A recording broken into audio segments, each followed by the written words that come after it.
For more than 5 decades, his rhythm moved quietly beneath the world's biggest songs. You may not have seen his face on magazine covers every week, but you have felt his presence if you have ever listened to reggae, rock, or pop with a steady heartbeat underneath. His drums never rushed, never begged for attention, yet they held everything together. And now, with his sudden passing, the world is left asking questions that go far beyond music. Today, we are going to talk about legend Sly Dunbar. Cause of death, wife, children, net worth, and lifestyle. The death of Sly Dunbar was confirmed by family members and major international outlets, and the news spread fast. He was 73 years old. According to statements shared with the media, Sly was found unresponsive at home by his wife Thelma on a Monday morning. No dramatic build-up. No public warning. Just a quiet moment that suddenly ended the life of one of reggae's greatest architects. At the time of reporting, no official cause of death has been disclosed, a detail that has naturally fueled curiosity and concern among fans. However, the family has asked for privacy, and so far, no further medical or official clarification has been released. That absence of detail has created a heavy silence. In an era where every detail is usually public within hours, the lack of information stands out. But for those who knew Sly Dunbar's personality, it makes sense. He lived his life away from unnecessary noise, and even in death, that same quiet dignity seems to surround him. While fans wait for clarity, many have chosen to focus not on how he died, but on how he lived. Sly Dunbar was born Lowell Fillmore Dunbar in Kingston, Jamaica, in 1952.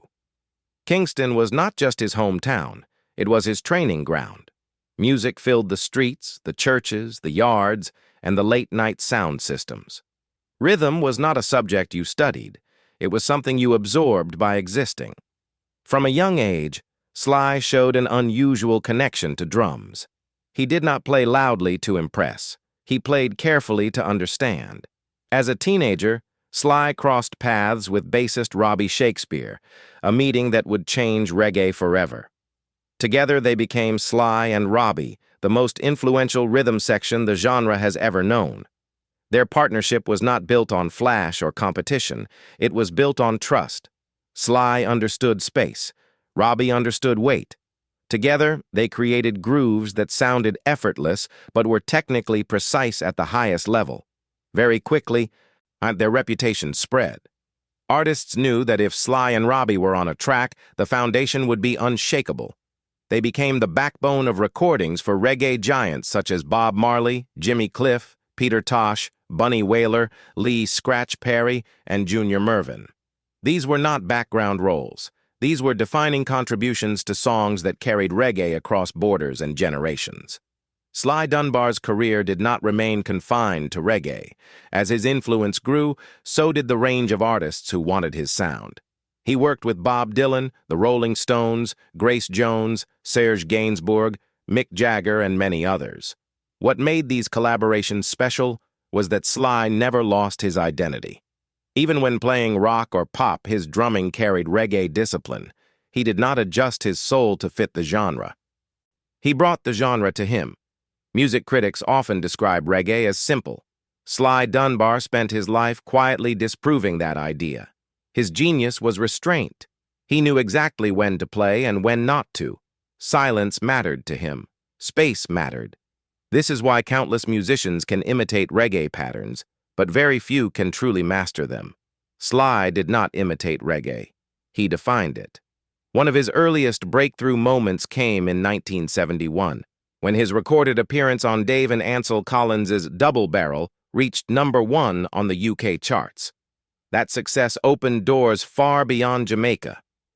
By the late 1970s and early 1980s, Sly and Robbie were everywhere. They were session musicians, producers, and artists in their own right. They formed Taxi Records, released albums as a duo, and anchored some of the most important projects of that era. Their peak years included work on Grace Jones's landmark albums Warm Leatherette, Night Clubbing, and Living My Life, multiple albums with Serge Gainsbourg, and Bob Dylan's critically praised 1983 album Infidels.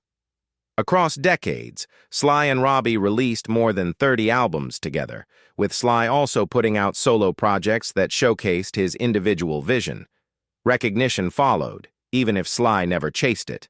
He won 2 Grammy Awards and received 13 nominations.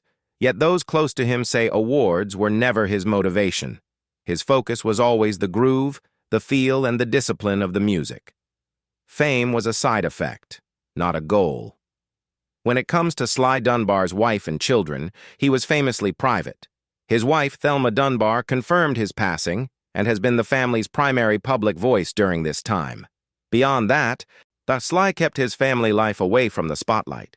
He is survived by his wife and children, including a daughter who spoke briefly to media outlets. Unlike many public figures, he made a clear effort to protect his family from constant attention. This privacy extended to his lifestyle as well. Despite working with some of the biggest names in global music, Sly Dunbar was not known for extravagance. He did not live like a celebrity chasing luxury headlines. His life revolved around studios, rehearsals, and sound.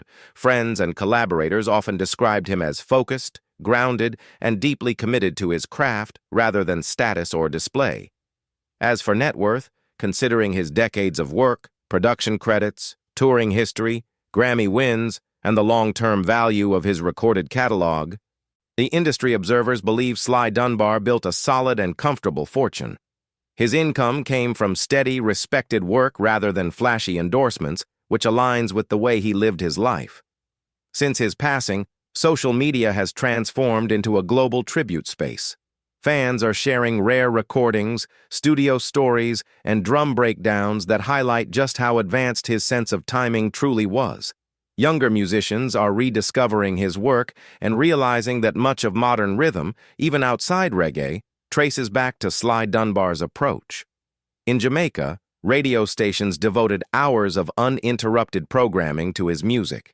In cities like London and New York, reggae communities gathered quietly to honor him. Across genres, drummers paused to acknowledge a man who changed how rhythm is understood, not through noise, but through control. At present, official funeral and memorial details have not yet been announced. No dates or public arrangements have been confirmed. Sources close to the family indicate that plans are still being discussed and will be shared when the family is ready. Fans have been asked to remain patient and respectful as this process unfolds. What remains undeniable is Sly Dunbar's legacy. He lived with discipline, humility, and purpose. He proved that power does not always come from volume, and influence does not always require attention. His drums spoke clearly enough. As the world waits for more information about his final farewell, one truth is already clear. Sly Dunbar did not just play music, he taught it how to breathe, and that rhythm will continue long after the silence.